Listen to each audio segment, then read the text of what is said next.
Наибольшее количество тех, кто впервые придет на президентский выбор, проживают в Сыктывкаре. Далее с большим отрывом Ухта и незначительно отстает Воркута.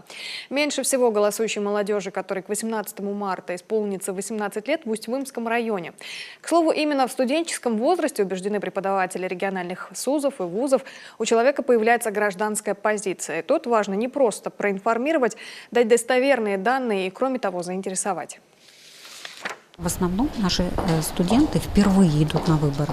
То есть так получается, что это у них первый такой опыт. И поэтому насколько ребята подготовлены, насколько они понимают,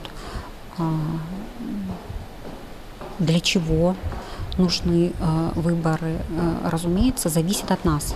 Вот именно от преподавателей истории и обществознания.